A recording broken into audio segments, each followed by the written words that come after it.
Hello and welcome to this session, and in this session we shall understand as to how you need to answer this HR interview question. Do you have any questions for me?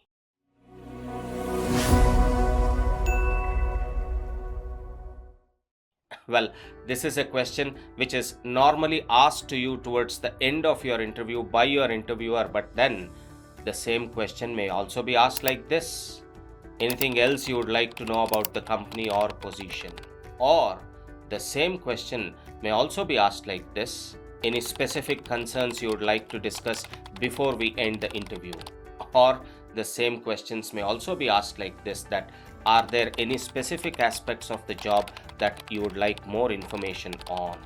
Or they may ask it in any of these ways. But then essentially by asking this question, they are inviting the candidate to ask any remaining questions they may have, either about the job or about the company or even about the interview process. Obviously, this shall give you an opportunity to seek further clarification and gain a better understanding of the role and the organization. In this session, certainly you will get to know as to how you need to answer this question in the interview process, but then what you firstly have to understand is, why is this question being asked?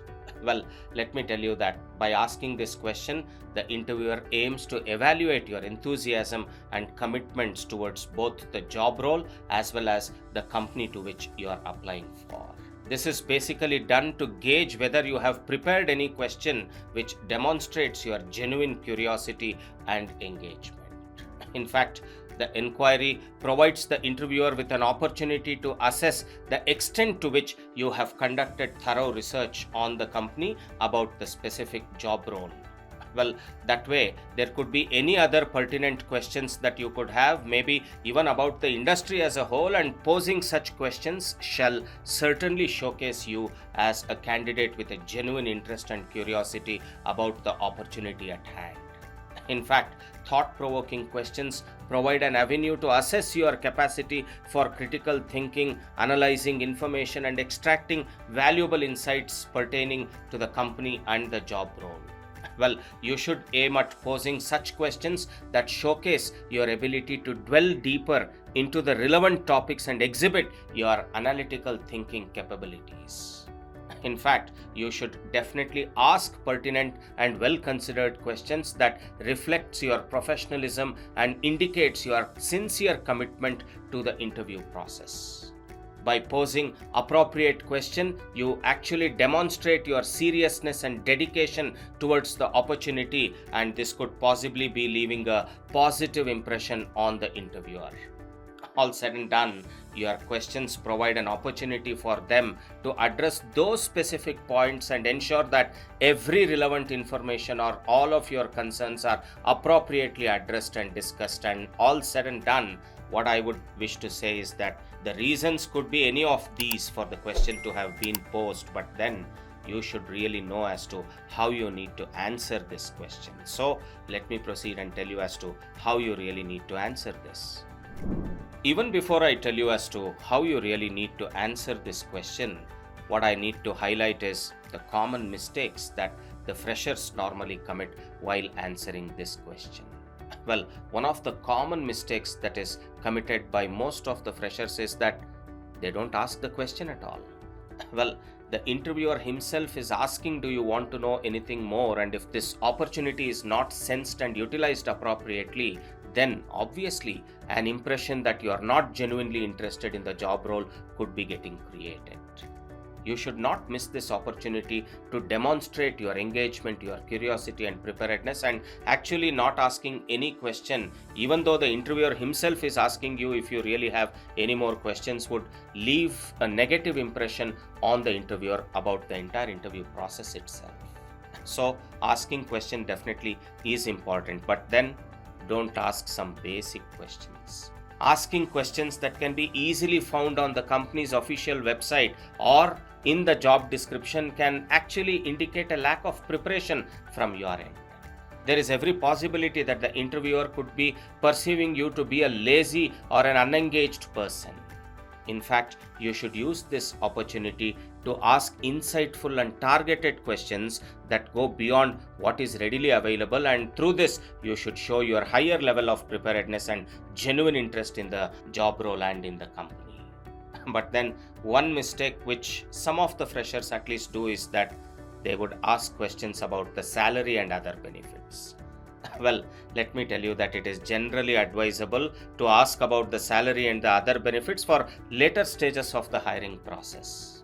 Asking about the salary too early can give an impression that your primary motivation is centered only around the financial considerations rather than actually valuing the opportunity itself.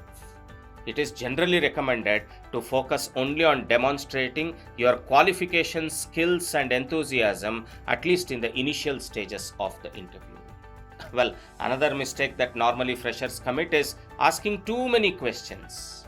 Well, an opportunity has been given to you, but then if you will misuse the opportunity by asking too many questions, then it can give an impression that you are attempting to dominate the conversation. What is important is that you need to be striking a balance, allowing for a meaningful discussion and engagement while also being mindful of the time and the flow of the interview. Quality over quantity is the key when it comes to asking questions during an interview. Well, all said and done, one mistake that you should definitely avoid is asking questions that are negative or overly critical about the company's practices or the company's policies or maybe even the company's decisions. Additionally, it is important for you to exercise caution and avoid inquiries that may sound sensitive or personal. Instead, what you need to do is to focus on constructive inquiries and demonstrate your interest in understanding the company's approach, culture, and the potential for growth. So, all said and done, these happen to be the various mistakes that normally, at least the freshers commit, and you need to be mindful of these mistakes so that you don't let go this wonderful opportunity that you'll get at the end of your interview process. Anyway, my tips for you to answer this question are these.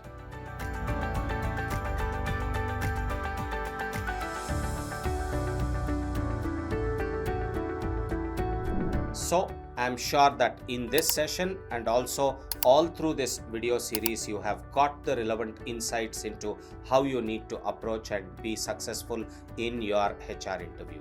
Obviously, the HR interview shall be the final stage of your interview process, and I'm sure that this video series has helped you in shaping your thought process and also has probably enabled you to tailor your responses appropriately so that you can bag the dream job in your dream company. All said and done, let me again reiterate that practice is the key to success.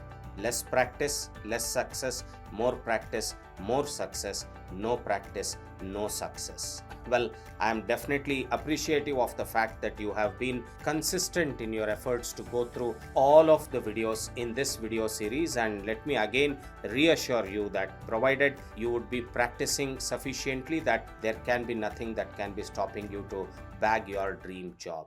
I wish you all the success. May this video series enable you to bag your dream job. All the best.